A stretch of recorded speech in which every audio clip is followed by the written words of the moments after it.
Hola, ¿cómo están? Bienvenidos a la primera entrevista de las muchas que vamos a realizar a través del canal de Más Musicoterapia. Lo vamos a pasar a través de YouTube y también va a estar disponible en el podcast Más Musicoterapia, que lo pueden escuchar por Spotify, por Google Podcast, por Anchor y por otras plataformas para podcast, ¿sí? En esta ocasión vamos a tener el placer de escuchar a la licenciada Fernanda Rodríguez, licenciada en musicoterapia, especialista en gestión e intervención gerontológica, docente de la Universidad de Buenos Aires, acá en Argentina, fellow certificada en musicoterapia neurológica y coordinadora del Instituto de Neurociencias de Avellaneda, INEAB, entre otras cosas, ¿sí? Así que hola, ¿cómo estás, Fer? Bienvenida a esta primera Hola, ¿qué tal, entrevista. Marisol? Bueno, qué placer. Eh, Nada, vamos a probar de qué se trata esto. Siempre nos estamos viendo, siempre nos estamos comunicando y bueno, aprendiendo de esta nueva forma de comunicación, del podcast, YouTube. Vos sos la experta y nada, desde ya muchas gracias por ser la primera invitada. Bueno, muchas gracias, Fer, la verdad que por animarte primero a romper el hielo y animarte también a estas nuevas formas bueno, que hoy nos invitan en esta pandemia, en esta cuarentena, a comunicarnos a través de estas tecnologías, que gracias a Dios las tenemos y que podemos seguir comunicados y cerquita, ¿sí? Más allá del distanciamiento físico, seguimos cerca creando y aprendiendo. Así que bueno, hoy vamos a centrarnos con Fernanda en el cuidador de pacientes con demencias. Y bueno, luego nos va a contar una primicia, ¿sí? Espectacular, pero que no vamos a decir nada, lo vamos a dejar para el final para que estén bien atentos, nada, nada. Y bueno, Fer, contanos sobre este tema que ya hace varios años que se viene investigando y se está haciendo más foco, que es el de estrés y sobrecarga del cuidador de pacientes con enfermedades con demencia. ¿Por qué hablamos de estrés y sobrecarga, específicamente en el cuidador? Bien, Marisol les dejo un anzuelo para que vean toda la entrevista y después se enteren de la primicia. Bueno, muy bien, es Claro. buena vendedora. Bueno, vamos a empezar un poquito por el concepto de sobrecarga. ¿Cuál es la carga que sobra? ¿Sí? Y acá lo voy a enlazar con el concepto de estrés. En realidad, el concepto de estrés tiene que ver con algo que sucede, con una capacidad de adaptación que tiene el organismo, ¿sí? Todos, a lo largo de nuestra vida, nos adaptamos a diferentes situaciones, ¿sí? De acuerdo a las vivencias que hemos tenido, va a ser la capacidad de adaptación o flexibilidad que vamos a tener frente a diferentes contingencias, ¿sí? Estímulos estresores. Para cada uno los estímulos estresores van a ser diferentes por esta cuestión, de acuerdo a las vivencias y de acuerdo a la base biológica, psicológica y emocional de cada uno. Entonces vamos a empezar diferenciando estrés, el estrés bueno, que es el eustrés, del distrés. En realidad tendríamos que decir estamos distresados, en vez de decir estresados. Que el distrés es cuando el estrés se vuelve crónico, no se puede afrontar, no se puede adaptar, y entonces nos estamos exponiendo todo el tiempo a situaciones que se vuelven continuamente adversas. Entonces, vamos a hablar de distrés cuando hablamos de estas situaciones que no nos hacen sentir bien, ¿sí? Con respecto a la sobrecarga, esta carga que sobra, ¿sí? Lo saludable sería sentir que si hay una carga que sobra, vamos a hacer que llevamos una mochila o bolsos, sentir ese peso, ¿sí? Y decir, bueno, acá hay algo que anda mal, me empieza a doler el hombro, me empieza a doler la mano, pero a veces no es tan claro, ¿sí? Sobre todo cuando se trata de cuidar a un familiar, a un ser querido, ¿sí? Yo siempre hago diferencia, hincapié en la diferencia de cuidar un niño, cuidar un bebé, es acompañarlo en el crecimiento y además nos va a dar gratificación, alegría, es decir, que el tiempo empleado para cuidar al niño nos va a dar sus resultados positivos. Entonces está buenísimo. Si gatea, que camine, si camina, que después vaya caminando solito, un tramo más largo. Pero la diferencia es que cuando cuidamos a un adulto mayor con demencia, pocas van a ser las satisfacciones, pocas van a ser las gratificaciones. ¿Por qué? Porque si desconocemos, en este caso el familiar, de qué se trata el diagnóstico de Alzheimer, por ejemplo, que es uno de los tipos de demencia, vamos a estar apostando a que haya un logro que quizás no es imposible, ¿sí? Claro. Por ejemplo, que el paciente recuerde. Y es muy común escuchar a los cuidadores, me lo hace a propósito, le tengo que repetir. Pero si yo le dije otra vez, pero si ya tomaste la merienda, ¿cómo vas a tomar otra vez la merienda? Bueno, entonces, todas estas situaciones que traen pocas gratificaciones van llenando esta mochila de carga negativa. El impacto emocional cada vez produce más distrés, más sobrecarga. Pero esto también se trata un poco por desconocer de qué se trata la patología. ¿Sí? Para nosotros, para vos, Marisol, para mí, sabemos de qué se trata y que si es necesario vamos a repetir las cosas las veces que fuera necesario. ¿Sí? Así es. Si hace falta, le vamos a decir, sí, soy Fernanda, la musicoterapeuta, estoy aquí en el consultorio. Las veces que sea necesario, porque quizás para esa persona es la primera vez que nos ve, o nos ve una cara conocida, pero no nos puede decir el nombre, musicoterapeuta, institución, etc. Entonces, como bien decías vos, el concepto de sobrecarga, distrés, surge de la primera lectura, de los primeros trabajos que se hicieron acerca del burnout, ¿sí? Claro, sí. El estrés, estar quemado, ¿sí? Que surgió en los profesionales de la salud, surgió luego en docentes, ¿sí? Por esta situación de estar expuesto a estas situaciones, a estas escenas, ¿sí? Que se van repitiendo y uno no va teniendo registro del malestar, ¿sí? Que va impactando en el organismo, vuelvo a repetir, de acuerdo a las vivencias de cada uno. Entonces, es interesante pensar esto de la sobrecarga, el burnout, en profesionales de la salud, en cuidadores, porque acá nos incluimos, y me acuerdo que la doctora López Mato, en una conferencia, preguntó, ¿quiénes de nosotros somos profesionales de la salud? Todos levantamos la mano. ¿Quiénes de nosotros cuidamos a alguien, un adulto mayor o alguien con una patología crónica? Muchos levantamos la mano. ¿Quiénes de nosotros somos docentes? Muchos levantamos la mano. Es decir, el conocimiento de que existe la sobrecarga, el estrés, el distrés, ¿sí? En diferentes profesiones, es un buen indicio de empezar a cuidarse.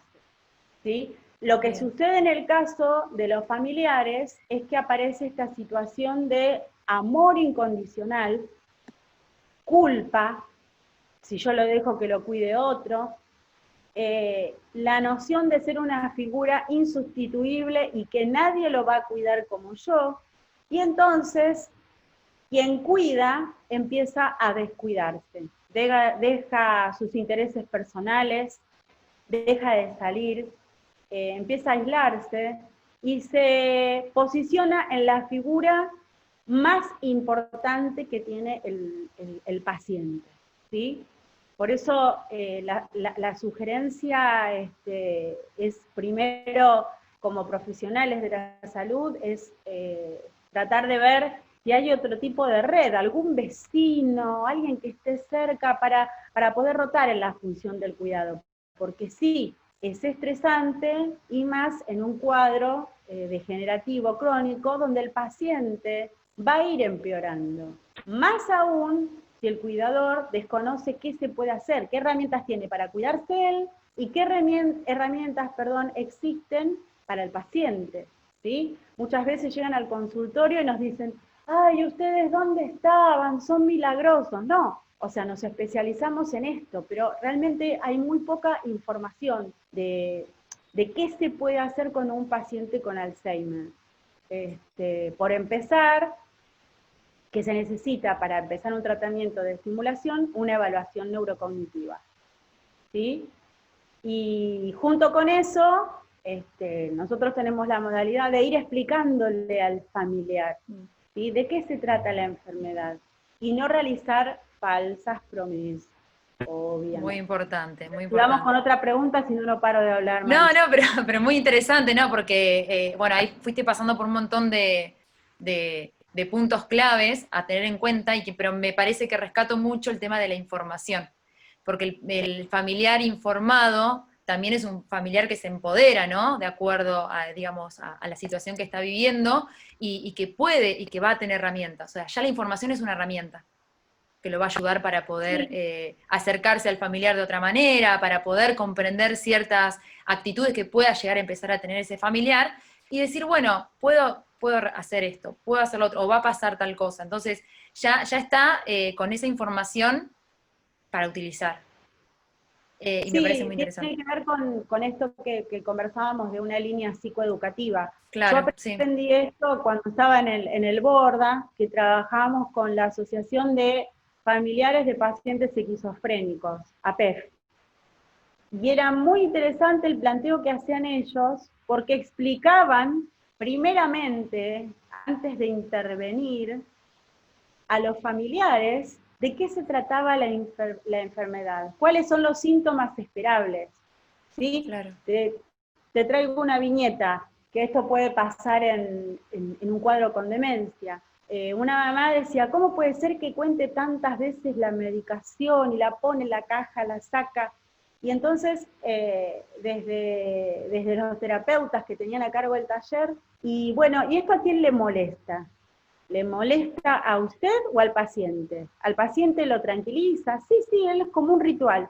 Bueno, ¿sí? Esto puede pasar en el paciente con Alzheimer. Contar todos los botones que tienen en una caja de cuando iban al corte, acomodar la ropa del placar, sacar todos los cubiertos. Bueno, es una tarea, ¿sí? Es algo que, a ver, es una actividad que no es productiva, no tiene sentido. Ojo, si viniera mi placar capaz que tiene sentido, pero a veces es aceptar como estas cuestiones que no traen ni peligro, ni para sí ni para terceros, y es parte esperable, ¿sí? También es esperable en el avance de la demencia que el paciente se desoriente, ¿sí? En espacios conocidos. Bueno, eso hay que evitarlo. Yo siempre digo lo mismo, más vale prevención que puerta abierta, porque una vez que sucede, ya está, ya pasó y el paciente puede perderse y desorientarse, aunque sea el barrio de toda su vida. ¿Sí? Por eso explicar de qué se trata es como el paso de inicio, ¿sí? Muy Como cuando importante. a uno le explican, bueno, ¿usted es hipertenso? Bueno, no puede comer con sal, etcétera. ¿Usted es diabético? Bueno, no puedo hacer esto, sí puedo hacer lo otro. Lo que pasa que, eh, como el paciente a veces está físicamente bien, igual, Claro. ¿sí? En estadios más avanzados se va a ver el deterioro físico, la pérdida del habla, de algunas conductas motrices. El paciente parece que está igual, y en algunos casos sin noción de la enfermedad, entonces va por la vida y quienes padecen esta carga son los familiares. Y esta, por ahí es la diferencia, Marisol, que creo que seguro después le vas a hacer una introducción desde una pregunta entre el cuidador formal y el informal. Sí, sí, justamente, bueno, primero igual preguntarte antes que eso acerca de, bueno, ¿cuáles son los síntomas de esta sobrecarga? Porque estábamos hablando de la sobrecarga, estábamos hablando Sí. de este malestar quizás. ¿Cuáles son los síntomas que para que este cuidador o quizás algún familiar que esté cerca pueda empezar a vislumbrar, a observar, a estar un poco más atento, a decir, bueno, esta persona que está al cuidado está teniendo algunos síntomas que son de alerta de esta sobrecarga o estrés o distrés del cuidador? Entonces, ¿qué tendríamos que empezar a observar? Mira, como mi interés es que todo el tiempo que podamos transmitir sea didáctico, Sí. te voy a decir que se escucha, Mm. ¿sí? Que el cuidador no lo escucha. Ah. No doy más, Mm. no puedo más. Ahí adentro de esa frase está el agotamiento físico, el no dormir, la mala alimentación, el aislamiento, un poco la incomodidad de ir a reuniones sociales con esta persona por miedo a cómo reaccione, la fatiga, el dolor físico, porque a veces lo ayudan al paciente con el mayor amor del mundo, pero hay que saber hacer esas maniobras, ¿sí? Y una de las manifestaciones que también aparecen en el burnout es que el cuidador totalmente agotado empieza a tratar mal, ¿sí? Las respuestas eh, negativas, las malas respuestas. A ver, mira, yo tengo un ejemplo de un paciente. La esposa estaba saturadísima, yo iba al domicilio. Y el paciente ya estaba en un estadio que no entendía quizás el contenido de lo que le estaba diciendo la esposa, ¿sí? Son muchas palabras, palabras, palabras, palabras, pero sí entendía la intención, la musicalidad, y se daba cuenta que estaba enojada la esposa. Cuando hago un cambio en esa prosodia, en esa melodía, en esa intención del mensaje, el paciente lo decodifica como algo positivo y el paciente pudo cumplir esa orden que le estaba dando la esposa, que era, vení, vamos a compartir el café. ¿Sí? Pero, a ver, esto el familiar no lo hace a propósito, es que no da más, ¿sí? Está saturado.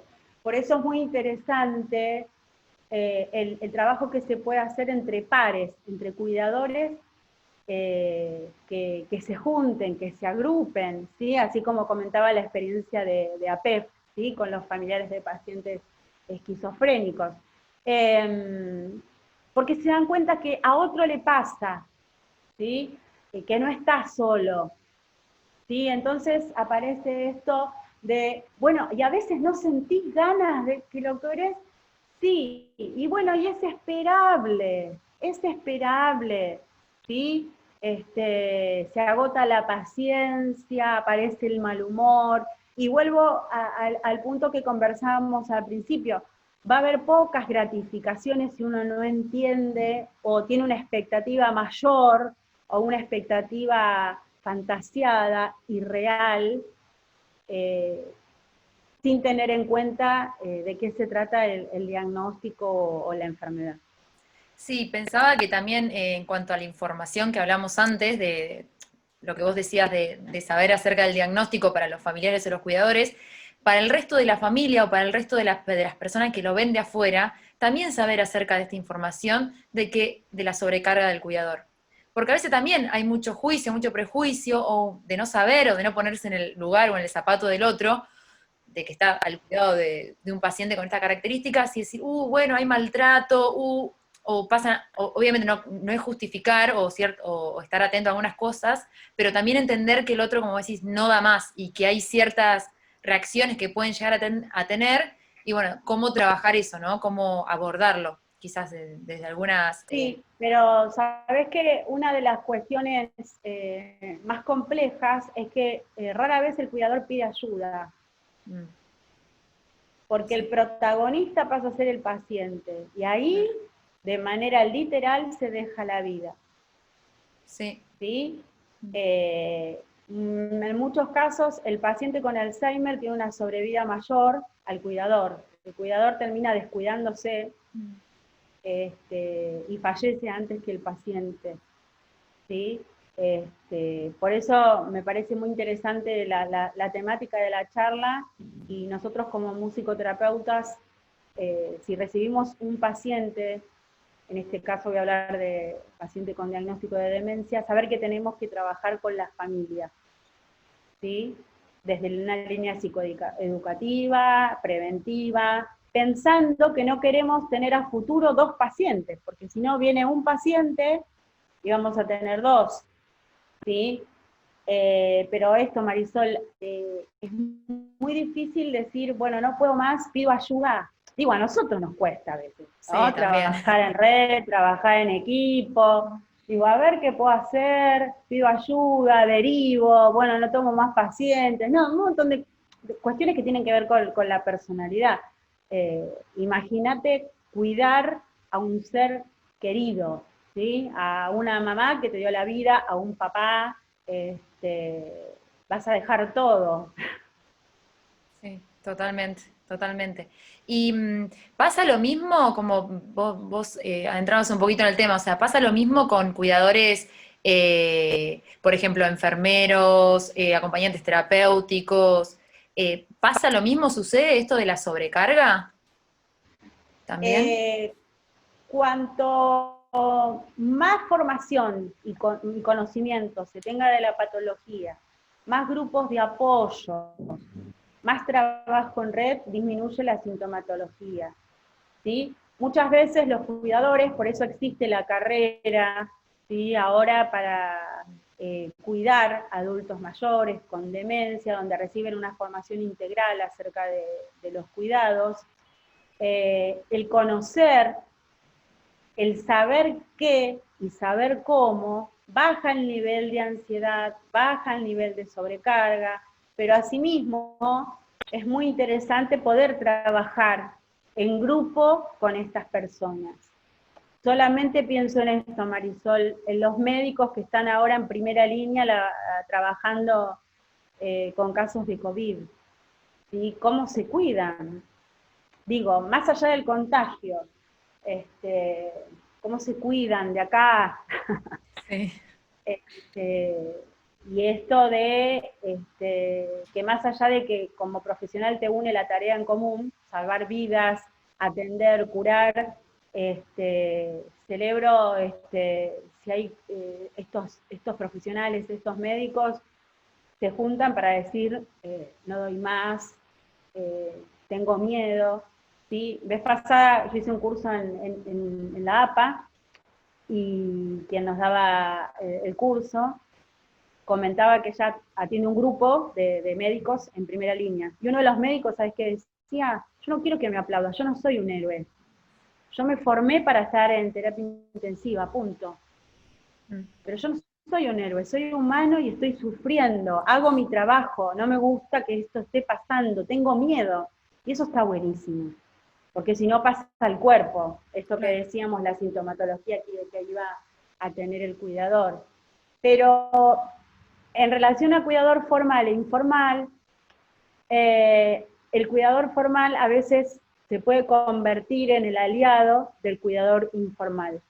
Muchas veces el trabajo es poder concientizar al familiar de que solo no puede. Y entonces tiene que pedir ayuda. Es muy complejo porque es permitir el ingreso de alguien al hogar, con todo lo que implica eso. Y además, el familiar siempre nos pasa con los cuidadores, explica, no, la verdad que él lo sabía hacer, pero ahora no sabe, y entonces, no, pero él no te lo está haciendo a propósito, como que se disculpa frente al cuidador. Entonces lo interesante es que el cuidador formal justamente esté capacitado para entender la situación y que diga, está bien, no hay problema, yo lo entiendo, listo, vamos a ver qué se puede hacer desde otro lugar, ¿sí? Pero bueno, es una tarea difícil decir, bueno, va a venir a mi casa alguien para que yo me tome un respiro, para que vaya una hora, no sé, a tomar un café, para poder ir al cine, ¿sí? Y quería, volviendo a la situación actual, ¿no? De la cuarentena, ahora es muy difícil y todos los estresores de los cuidadores, los no cuidadores, todos nosotros, están, ¿sí? Así como radares, absorbiendo estresores, angustia, ansiedad. Así que imaginemos qué nos pasa, por eso creamos diferentes dispositivos en el consultorio, que los pacientes están encerrados en sus casas, quieren ir al consultorio, quieren ir a musicoterapia, quieren ir a estimulación, quieren ir a dar una vuelta a manzana, quieren salir, algunos lo aceptan, pero otros no. Y hay que convivir 24/7 con pacientes con estas características. Por eso la idea es ayudar y darle apoyo al que cuida. Bien, ¿y cómo podemos prevenir, o sea, se puede prevenir esta sobrecarga? ¿Qué herramientas podemos dar nosotros como musicoterapeutas, como profesionales de la salud? Decir, bueno, ayudamos a este cuidador a prevenir esta sobrecarga. ¿Cuáles serían esos tips muy importantes para poder compartir? Primero, como musicoterapeutas que Dale. trabajamos con la escucha, escucharlos. Escuchar el no doy más, ¿sí? Y entenderlo sin establecer ninguna crítica ni juicio. ¿Sí? Bien, Por muy eso es tan importante. importante la formación. Entonces, entenderlo, empatizar y invitarlos y convocarlos a tener diferentes experiencias, sobre todo en grupo, como esto que decía yo, grupo de apoyo, porque el cuidado puede hacerse de otra manera. ¿Sí? Por ejemplo, acercándose al paciente, no sintiendo que cada vez uno está más lejos, en bandos contrarios. Entonces, lo primero que sugiero yo es escucharlo, ¿sí? Escuchar la queja, el mal humor, después poder indagar en qué le gusta al cuidador, porque algo le debe hacer sentir bien, ¿sí? Y poder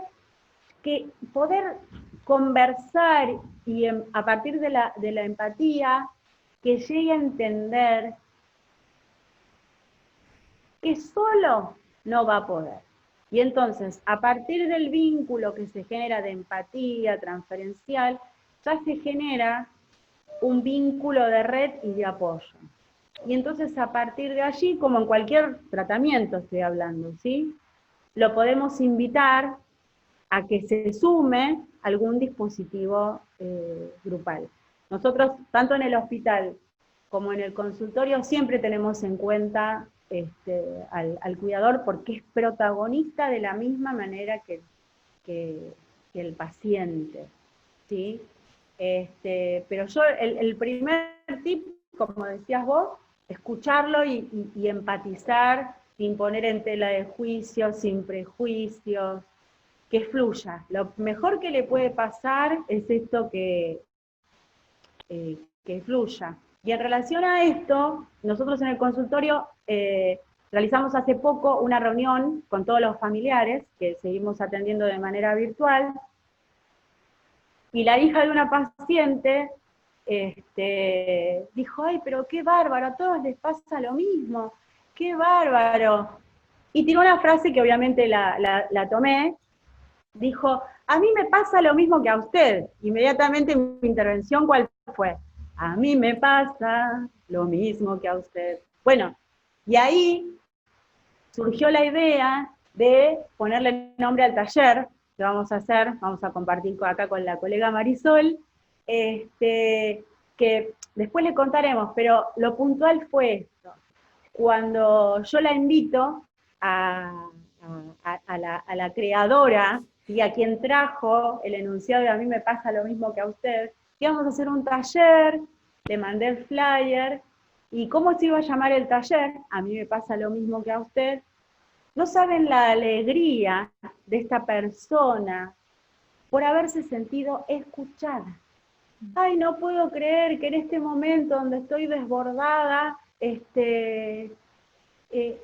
pude ser creativa, pude darles una idea.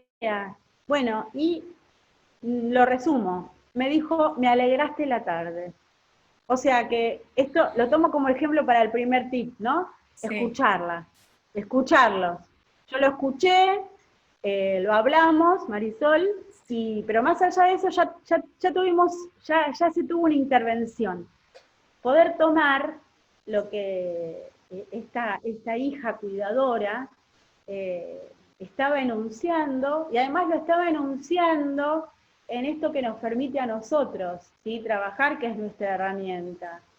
A mí me pasa lo mismo que a usted, lo dijo Palito Ortega, o quién sabe quién la escribió, lo cantaba él, y no tenía la menor idea que le iba a usar un cuidador informal de un paciente con deterioro cognitivo progresivo. Pero eso es la magia de la música, y de las canciones y de las letras, que nos permite apropiarnos, sentirla, emocionarnos, nos toca y aparece el enunciado. Buenísimo, buenísimo. Y a través de la música, ¿cómo podemos, eh, digamos, bueno, tenemos este taller ahora, este encuentro, tenemos este encuentro próximo el sábado, y bueno, a ver, no sé, contanos un poquitito para que la gente también sepa con qué se va a encontrar en este encuentro, o sea, porque vamos a trabajar a través de la musicoterapia, ¿sí? Entonces, a través de experiencias musicales. ¿Con qué nos vamos a encontrar? ¿Con qué se va a encontrar la gente que va a participar con esta persona cuidadora de un paciente con demencia? Primero, la aclaración fundamental que hacemos siempre los musicoterapeutas. No hace falta saber música, ni Bien, afinar, ni ser cantante lírico, nada. Tenemos la capacidad innata de que entendemos la música, la sentimos, la vivenciamos, nos movemos. En la ducha cantamos todos, y el que no canta silba, mueve el pie, baila, pero la música nos impacta. Bueno, a partir de esa capacidad que tenemos, es que vamos a realizar diferentes propuestas con A mí me pasa lo mismo que a usted, ¿sí? Existen diferentes técnicas que vamos a utilizar: asociación libre, improvisación que vamos a hacer desde lo vocal, porque nosotros trabajamos con instrumentos, pero bueno, si algún familiar tiene algún instrumento, bienvenido sea, bienvenido sea. Pero básicamente lo que vamos a trabajar es esto del cuidado, del cuidarse, del cuidar a otro. Y lo interesante es que la música, como herramienta expresiva, permite deslizar, ¿sí?, emociones, sentidos, afirmaciones, cuestiones que se van escapando a partir de que le ponemos música, por ejemplo, a las palabras, ¿sí? Y esa es nuestra intervención, ¿sí? bien, Y sobre todo pasarla bien, ¿sí? Y eso es yo lo creo que además verse con otros que están ahí porque algo parecido les sucede. Y, y algo chiquitito, que lo dije hace un ratito: ¿qué le gusta al cuidador? Que está buenísimo saberlo. ¿Qué le hace sentir bien? ¿Qué música le gusta? Y si sabe qué música le gusta al familiar. Y entonces ahí ya empezamos un caminito de acercamiento y no de enfrentamiento, de distancia, de sentirse alejado, de sentir que se está perdiendo ese contacto, ese vínculo. Y la música en eso es estupenda. Buenísimo, buenísimo, me encanta. Bueno, no vamos a contar mucho más, así dejamos todo para el sábado ahí. Pero me parece muy importante esto también de ver al cuidador como un sujeto, digamos, diferente a la persona que cuida. Digamos, porque generalmente es como que se terminan como mimetizando y como que terminan siendo una misma persona, ¿no? El cuidador que habla por el familiar. Entonces, también eso, ¿no? Como producir esa separación y decir, bueno, vos sos una persona, sos un sujeto, con ciertas características, con cosas que también te gustan, y que más allá de ser cuidador, sos esa persona. Entonces, como tratar de poder separar y generar esa distancia sana, digamos, ¿no? Como algo Claro, y la saludable. identidad, sí, sí, la identidad, claro, la identidad en la música que es así, aparece, se explaya, ¿sí? Sí, tal cual, tal cual. Bueno, Fer, muchas gracias por toda esta información así increíble que nos acaba de dar, pero dejamos lo mejor para el final y que no está alejado de lo que venimos hablando, claramente tiene mucho, No, para nada. mucho que ver con todo esto que venimos hablando y que se viene generando. No muestre nada todavía, No muestra porque nada. no, nada, nada, nada, nada. Porque bueno, además de todo el currículum que dije al principio y de, bueno, de todo todo el trabajo que hiciste durante todos estos años, además ahora también escritora. Charán, charán, Bueno, ahí dejamos. Escritora también, ¿eh? Me bueno, parecía que lo tenía que decir, me parecía que lo vamos. tenía que decir. Así que bueno, felicitaciones, Fer, por este nuevo camino, por este libro. A ver, ahora sí, mostralo, mostralo. Ahí está. Bueno, para los que no lo ven porque por ahí nos están escuchando por por el podcast, el libro se llama Guía de acercamiento a personas con Alzheimer desde la musicoterapia para cuidadores, familiares y profesionales de la salud. Así que recién salidito del horno, lo tenemos Sí, ahí. Bueno, Fer, a ver, sí, muy felicitaciones y contanos, ¿qué tal ese gracias. libro, che? Bueno, primero, bueno, me encanta que tengas la primicia vos, me encanta. Las dos sabemos por qué, porque Mm, hemos trabajado juntas mucho tiempo, has sí. confiado en mí mucho tiempo y ahora confío en vos para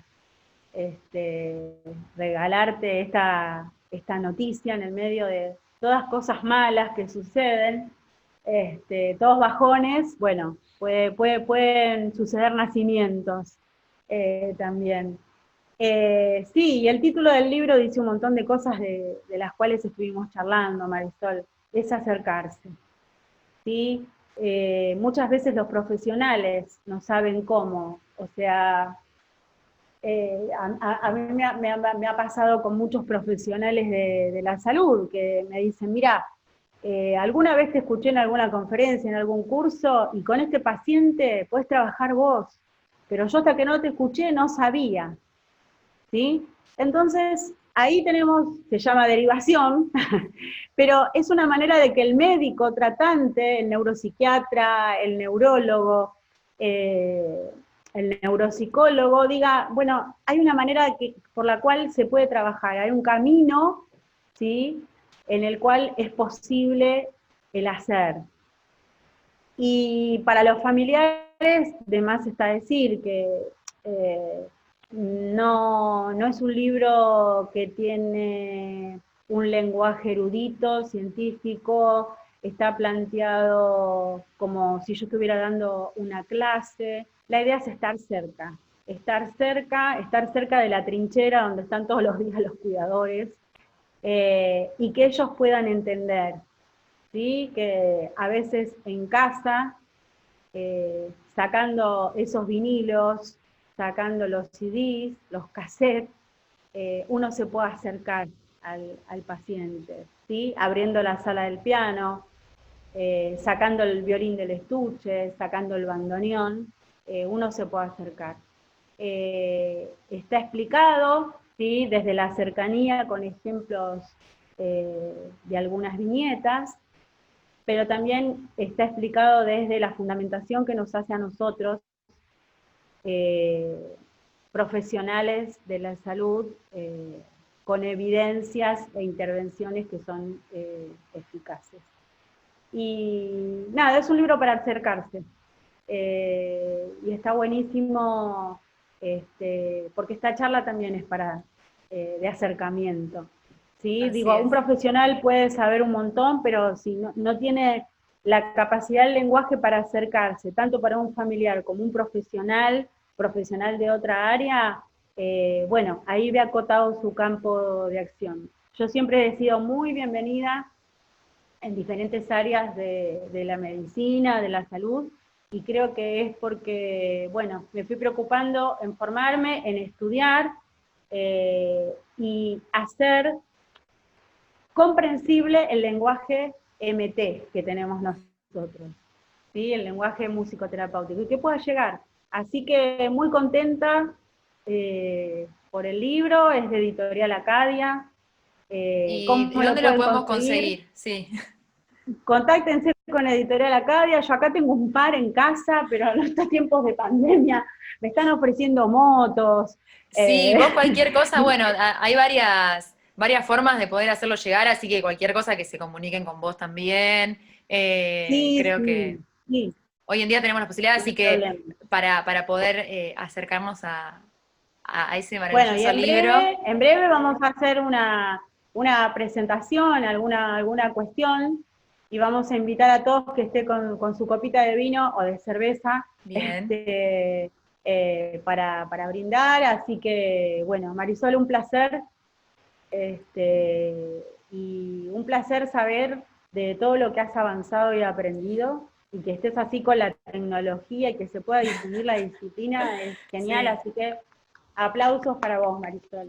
Bueno, Fer, no, la verdad que muchas gracias también para vos por animarte a esto, bueno, por también poder dar esta primicia de, de este libro nuevo, nuevito, recién salidito. Así que gracias por estar del otro lado, también por aceptar esto, y por querer compartir todo lo que sabés y toda tu experiencia, porque es necesario, como decíamos antes, qué importante la información. Y creo que a través de estos medios hoy estamos brindando valor y estamos brindando mucha información, no solamente para los profesionales, sino también para los familiares, para las personas, para eso, para que se sientan más empoderados, para que sepan qué hacer, para que tengan más herramientas para enfrentarse a estas situaciones y quizás a familiares que tengan alguna enfermedad, una demencia. Entonces, me parece súper importante poder transmitir esta información. Así que Sí, y súper agrego agradecida. algo más que con vos lo charlábamos siempre. En la manera que uno se forma, adquiere herramientas, se especializa, sabe cómo intervenir y lo hace feliz y es gratificante la tarea. Así es. ¿Sí? Muchas veces me dicen, uy, vos trabajás con pacientes con Alzheimer, o cuando estaba en el Borda, oh, vos trabajás, pero en la medida que uno sabe qué hacer, cómo, por qué y para qué, ahí aparece la pasión, el desafío, las preguntas, y creo que lo digo en una parte del libro, que por dónde seguirá mi formación, ¿no? Yo creo que escuchar a los familiares, a los pacientes, a los profesionales de la salud, con los equipos interdisciplinarios que uno forma parte, va guiando la formación de cada uno. Y está buenísimo siempre no saber, no tener certeza. Eso es maravilloso, es saludable y a uno lo convierte en una persona que tiene deseo, expectativas, proyectos, y eso está al lado del lado de la salud. ¿Qué es lo que no le pasa a los cuidadores, justamente? Aquí se terminó todo. Mm, ¿Sí? sí. Entonces, la expectativa de poder seguir adelante y saber que se puede crear un grupo de apoyo es maravilloso. Y esto de compartir en las redes virtualmente ha sido saludable. Así es, así Está es. buenísimo porque nos estamos viendo. Así que, bueno, Sí. muchas gracias nuevamente. Bueno, muchas gracias, Fer, y bueno, ya pronto con más novedades vamos a estar acerca de la presentación del libro, bueno, con más encuentros, vamos a estar pasando más información en las redes, y bueno, muchas gracias por estar del otro lado, a los que están por YouTube, por el podcast también, y bueno, nos estamos encontrando próximamente, que tengan un excelente día.